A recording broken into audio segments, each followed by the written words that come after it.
All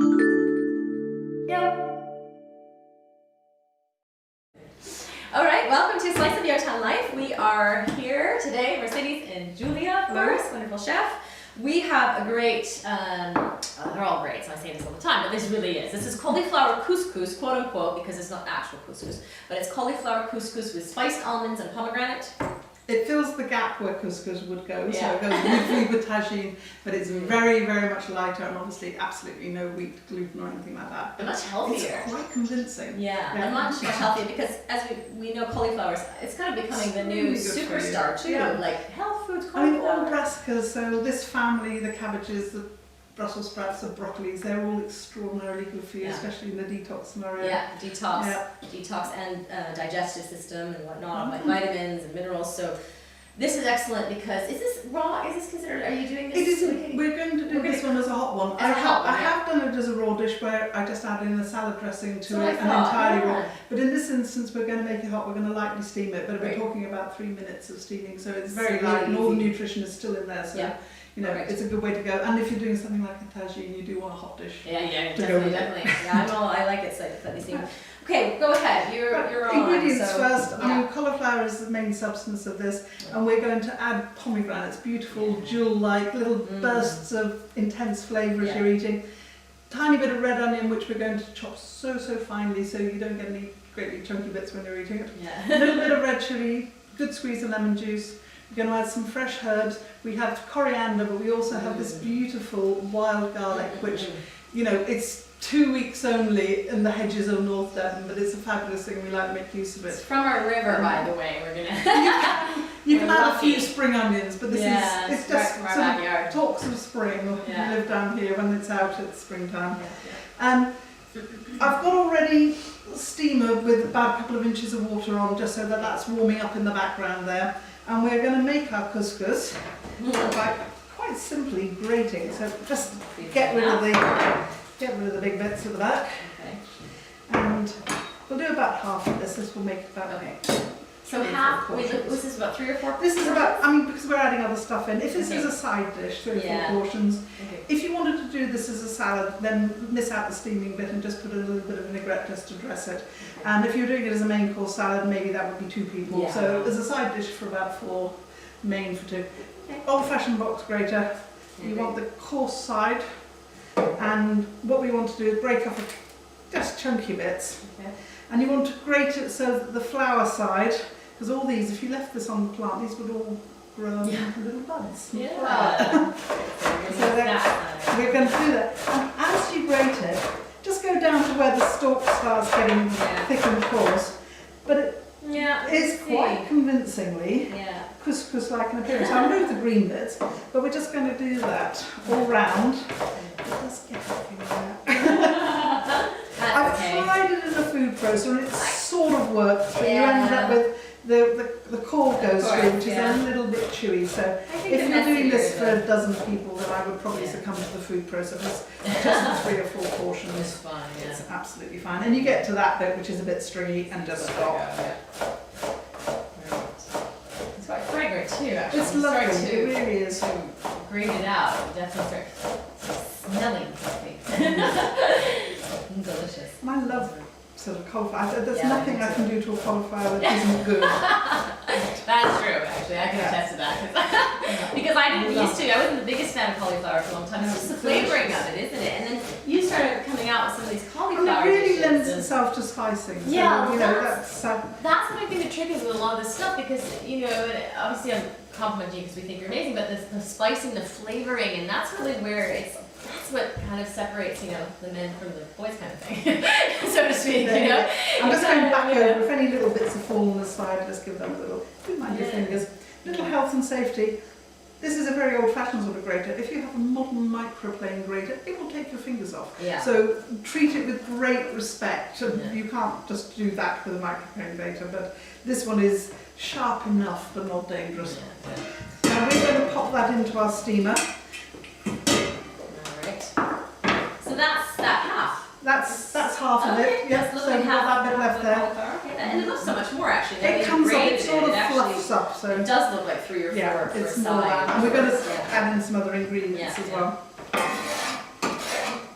You get rid of the debris from there. Peppers.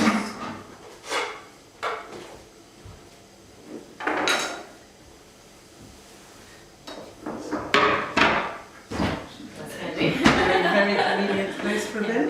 Okay. And we're just, this is going to cook for a very, very short amount of time. My water is boiling. This is quite a thin layer, so I'm saying it's going to be literally 2 minutes. If you've got a pan full of this, it will probably take twice that amount of time, but halfway through, you just fork it up so that the cold bits in the middle are on the outside. Okay. For our purposes, this is really very thin layer. It's about an inch deep, and that will steam through perfectly in a couple of minutes. Okay. So we're going to put that on. And that's boiling. That's boiling water, so yeah, it's straight boiling. into cooking time. Okay. I'm going to move it over onto a slightly cooler side, and it can sit there. Okay.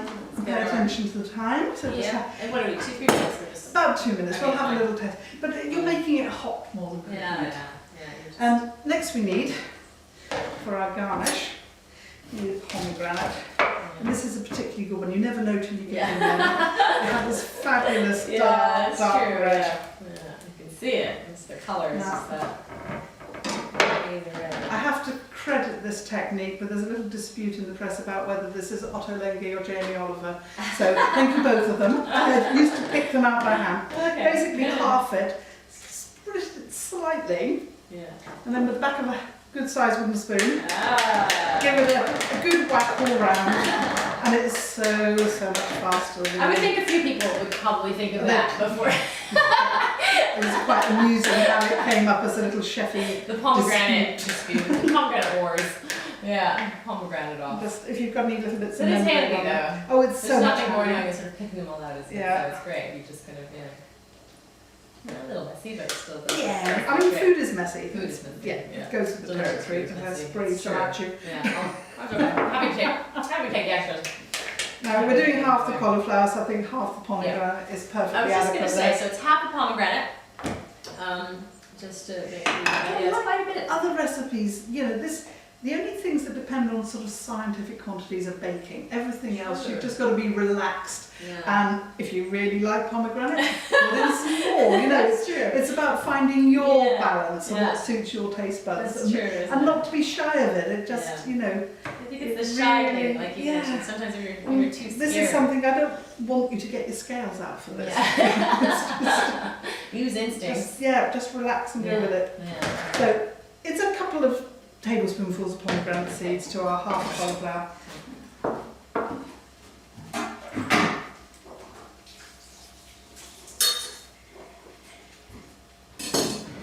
Every board has two sides. Exactly. Right. Alright, so that's our pomegranate. Okay, looking at the time, It's definitely been a few I'm minutes. just going to just have a little test with the fork. Yeah.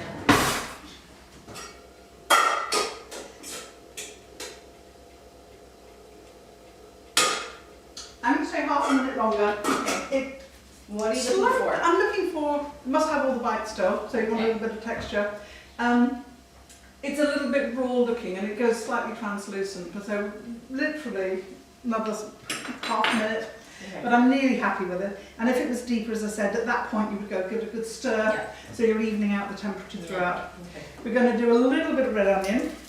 Now people are wary of raw onions and things, and I think it's about the size of the pieces. If you're having a salad and you suddenly have a great big quarter-inch thick red onion ring, it is not elegant, and I don't know, it offends my sensibilities anyway. And this is where you can practice your knife skills. Take all the time that you want. Yeah.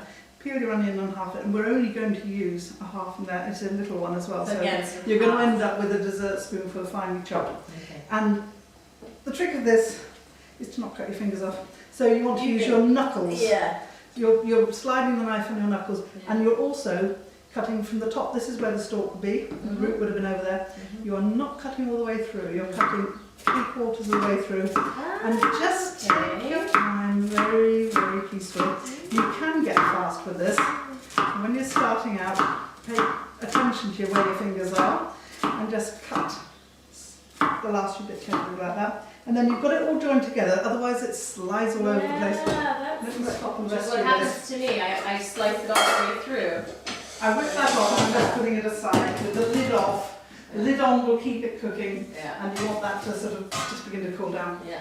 Back to garnish. Yeah. So it's safely there. It's not. And then nice sharp knife, holding it together so you've got finger and thumb around the outside, and again using your knuckles to slide on. Yeah. And you can get really nice, finely chopped. Yeah. So no scary bits. And it does come to down to knives as well. I find that you do need some pretty good. And it did fall apart towards the end, but that is how this is going in the compost. You don't want to find a great big chunky bit because it will just overwhelm your taste buds. So we're going to pop that in there. I'm going to add all the add-ins to this bowl. Okay. What next we want is a little bit of coriander. Again, it's proportionate to the amount of couscous we have. We pinch out just a little sprig of coriander. You don't want to overwhelm it. And our beautiful, I think about 4 leaves of that will do. I'm just going to take off the coarser end of the stalks, and we want to roughly chop this. It does not need to be dust, so more shredding than finely chopping. Again, hold it all together, mind your fingers. And what would be, if someone can't find wild garlic? And just a couple of spring onions will do fine, chives, any of the allium family, just a little bit of that for, that. You can also get a thing called garlic chives, which are delicious, and you might have a pot of those or something growing in the garden. And they add the same sort of hint of flavour, but just some nice fresh herbs. You can be flexible. A little rough chop over there, and that's still quite chunky bits. We are there with the add-ins. And the next thing we want to do is spice some nuts. Okay. We're going to use almonds, but pistachios are really lovely in this too. Yeah. We want to toast them up, which we'll be over to the cooker for. Okay. We've moved over to the cooker top. Yeah. We are going to use the hot side of the Arga. We're going to dry roast some almonds. I like using the ones with the skins on. They're sort of nearer to natural and it's extra fibre help. And we're going to roast those in a dry pan, and then just before we finish we're going to add spices. Fiddling around with jars takes time, so have your spice mix ready done. We're going to put in tiny bit of mace. It is quite strong and you do not want to overwhelm this so that it all tastes mace. So literally the tip off the end of the spoon. So a generous pinch, but that's about it. And then we're going to add some ground cumin, a little bit more of that. 3 times the amount, but again I'm just using the far end of the teaspoon there to get a measure which is not going to be scary. I will admit I have pots of this made up. I have little combinations of chili powder with sort of garam masala and other things in it so that you can just dip in, grab a teaspoon, but I wanted to show you, this one is mild chili powder, so 2 of the chili, a couple of those, but I wanted to show you what's going into it. But yeah, it's a handy little combination. To have, and coriander, which is not particularly strong, you can be a bit more generous with. We're just going to stir that together. Now, if I had done that while the nuts were cooking, you would have very, very quickly had burning going on in your pan. So you want to just have that ready so you can just tip it in. And in total, you're looking for a couple of teaspoonfuls of that mix. Right, that's ready to go. Pan on. You have to not get distracted in the middle of this. You really cannot go and answer the phone or even see to the kids. They've just got to get on with it. We want to just get this roasting. And it'll take a little bit of time, but when it's ready then. So that's why you mustn't really go away and do anything. And you also need to be able to shuffle it because these will burn on the bottom. There's the occasional little shuffle there. And you'll start to see the skin browning, and you'll start to smell it as well. I'll tell you what's going in when we get there. This is the glue. So we want these spices to stick to our roasted nuts, and we're going to use a little bit of tamari, which will also add, rich flavour but saltiness as well, and it will concentrate, it will frazzle, and it will concentrate and glue these spices on. I'm also adding a few twists of straightforward black pepper to the mix. Now I have to say, I'm using 100 grams of nuts here, which is probably twice what we need, but they are a delicious snack. So there's never doing too many of these. So just and we'll just quickly turn them over.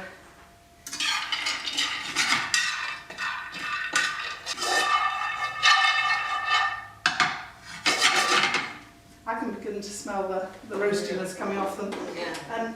I mean, on an arger, you have to go with whatever your arger is doing that day, but you would put this on a high gas flame or regular electric cooker, just on high, stand with it, shuffle it. But we're just sort of dealing with, this is the highest temperature we can make, so it's taking a little bit longer. Yeah.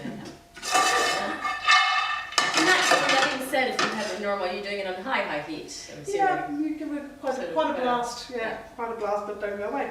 Yeah. You could do them in the oven, but I find that a little bit more tricky because I would much be rather standing here and staring at it than, you know, literally 30 seconds too long in the oven is just too roasted long. it. Yeah, you can burn them very easily. If you were to put the oven, so what, you put all the spicing, everything in and no, that's it, or you still wait? roast them first because, first, I mean, the spices being finely ground will burn far faster than those will, so I'd get it all up to a good hot frazzle. And the handy thing about a pan is it lends itself to shaking and stirring. Now I can feel a lot of heat coming off there. I'm just beginning to toast the sides of the almonds there. And we're going to... You have to stand back when you do this. Experience says add a lent into the pan while I'm adding chilli to a dry, hot pan, and then I couldn't talk. Yeah. I coughed, spluttered and cried. So do not inhale while you're doing this, but you want to be ready. This is all happening fast now, so our 2 teaspoonfuls, and put it on top of the nuts. It wants a little bit of roasting, but really very, very little, and you can see that coming off there, and you want a tablespoon, and then you want to just get that coated. That's tamari. And that steam is lethal. That's chili oil and tamari, so not in your face. Not what you The minute you've got this done, that pan is still hot. You want another plate ready, and you want to just tip that out of the pan. If you just leave it sitting in the pan, everything is burning there, and they could get toasty on one side, but that is ever so fast in the last few seconds, but there we go. Those are ready to mix in. Right, we've got all our components. We're going to take a big spoon for this. We're going to take our steamed cauliflower and pop it into our mixing bowl. And I guess by volume, it's about twice the amount of cauliflower to other ingredients. But as I said earlier, this does not matter. This is not a science-based recipe. So in there, we're putting our herbs, a little bit of onion, pomegranate seeds. We're going to be good and use half of these nuts. And just pop those in. And other thing, we're going to put a little bit of fresh chilli. Again, the world of chilies is an unknown quantity, so unless you know you like hot, be respectful of it. And so it's a little chilli, and it presumably is mild, but you can't tell until you try it. So just finely chopped dice of chilli.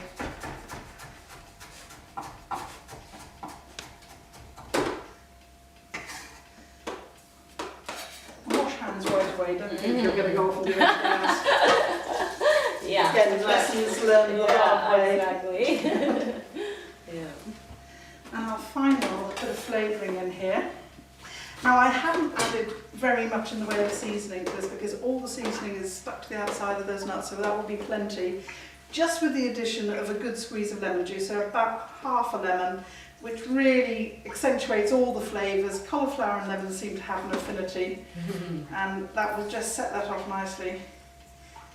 And that is all in there. And we are basically quick stir, so everything is beautifully mixed in. I mean, I love that for the pomegranates, it's jewel-like.